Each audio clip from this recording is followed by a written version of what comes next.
अब की बार गवर्नर खेड़ूत है आपके बीच का। मैं गांव में पैदा हुआ। आपका तो गांव बहुत सुंदर है और ये चौक तो दर्शनीय है।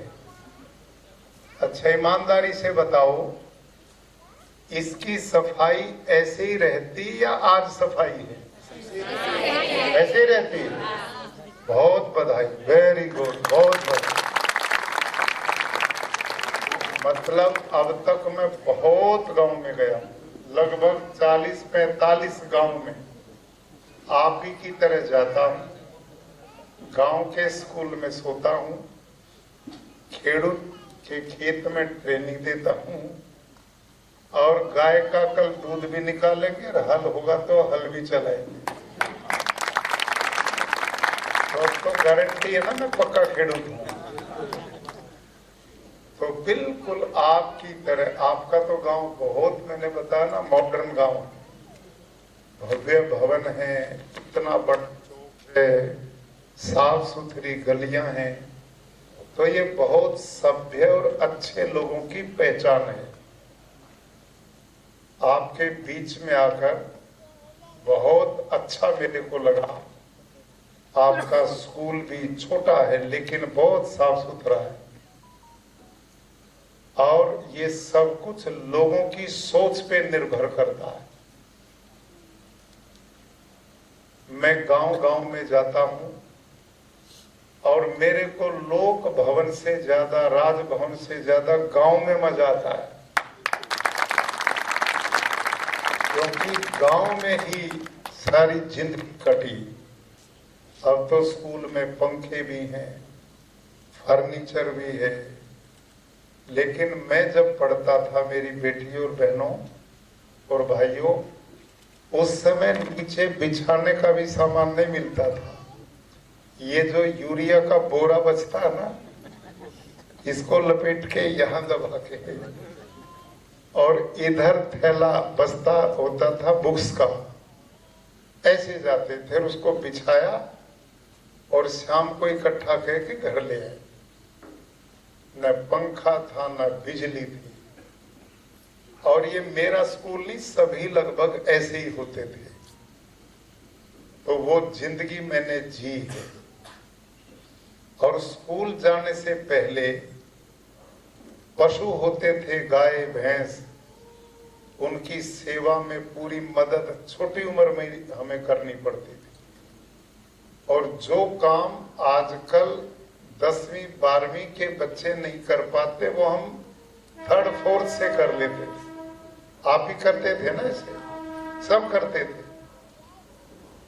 तो गांव की जिंदगी कैसी है, इसको बहुत सुखपूर्वक जिया। लेकिन अब थोड़ा अंतर आ गया गांव में। आपके यहाँ तो बहुत अच्छा है अभी, लेकिन मैं उत्तर भारत में देखता हूँ गांव में जो प्रेम प्यार आपस में होना चाहिए, जो भाईचारा आपस में हो, एक दूसरे की हेल्प मदद करने का भाव हो, यही गांव की पहचान होती थी। अब इनकी कमी आती जा रही, डे बाय डे कमी हो रही, और ये जिंदा रहनी चाहिए। ये हमारी संस्कृति है, यही कल्चर है, यही परंपरा है।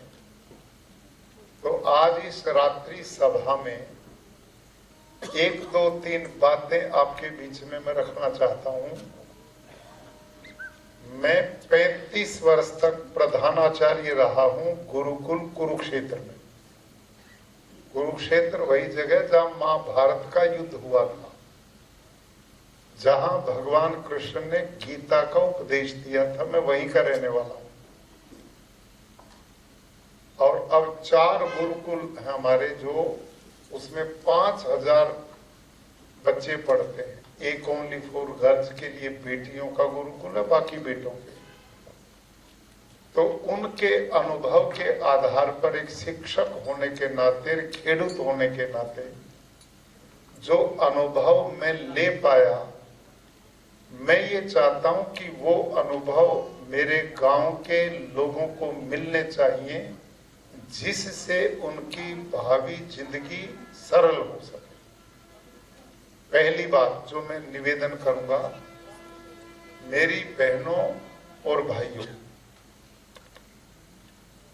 जो कौम समाज पढ़ाई से जुड़ता है, एजुकेशन से जुड़ता है, शिक्षा से जुड़ता है, वो हमेशा आगे बढ़ेगा। आप इस दुनिया समाज में देख सकते हैं, गांव में भी जिस परिवार के बच्चे पढ़ लिख गए वो आगे चले गए, हाँ या ना बोलो। और जो लाड प्यार करके और जैसे बच्चे कहते रहे वैसे हम चलते रहे, और उन्होंने बीच में पढ़ाई छोड़ दी, जिस मिट्टी में मिट्टी आप बन रहे उसी में वो बन गए। ये तरीका आगे बढ़ने का नहीं है। मैं ये निवेदन करूंगा, गांव में रहो, क्योंकि गांव की जिंदगी शुद्ध हवा है, प्रकृति का वातावरण है, अपनी खेती बाड़ी, अपना पशु, घी, दूध, जो गांव का सुख का आधार था, वो सारी चीजें हैं। लेकिन सबसे बड़ी कमजोरी जो गांव में देखने को मिलती है, हम बच्चों को पूरा पढ़ाते नहीं, बीच में हटा देते। जहां बच्चे ने कमजोरी दिखाई, जहां एक बार आंसू बहाए, आपने देखा कोई बात नहीं, तू भी खेती में चल, ऐसे गड़बड़ करते होता कि नहीं ऐसे ही। तो मैं आपसे निवेदन करूंगा कि बेटे और बेटी दोनों को पूरा पढ़ने का अवसर दो। और वो ऐसे नहीं पढ़ेंगे, कैसे पढ़ेंगे? आप उनके साथ समय लगाओ, उनको पढ़ने का वातावरण दो। जब तक वातावरण नहीं दोगे वो आगे नहीं बढ़ पाएंगे। अभी जिस परिवार में मैं भोजन करने गया, छना भाई हलपति, अब वहां बातचीत हमारी चली, बड़ा अच्छा परिवार, भले लोग, शांत सरल। लेकिन बिटिया थी उनकी, मनीषा उसका नाम। मैं कहा कितने पढ़े बेटे? ये 10वीं में फेल हो गई, फिर पढ़ना छोड़ दिया। कोई बात नहीं, जिंदगी में हर बार सफलता थोड़े मिलती है, हर बार सफलता नहीं मिलती। और वो बच्ची बड़ी एक्टिव है, पढ़ सकती थी, उसमें क्षमता थी, लेकिन उसको वातावरण नहीं मिला। उनके बच्चे भी पढ़ सकते थे, वातावरण नहीं मिला। अक्सर क्या होता है, माता पिता उस समय के पढ़े लिखे नहीं हैं। अब पढ़े लिखे ना होने के कारण वो पढ़ाई के महत्व को समझते नहीं। और बालक, क्योंकि वातावरण बदल रहा है, गांव में सरकार ने स्कूल बनाया, व्यवस्थाएं दी, बच्चे जाते हैं, तो जब बच्चा असफल हो गया तो उसका मनोबल बढ़ाने वाला नहीं है। उस समय उसको बहुत संभालने की जरूरत थी। उस समय उस बिटिया को बोलते, बेटे कोई बात नहीं, अगली बार और मेहनत करो, सफलता जरूर मिलेगी।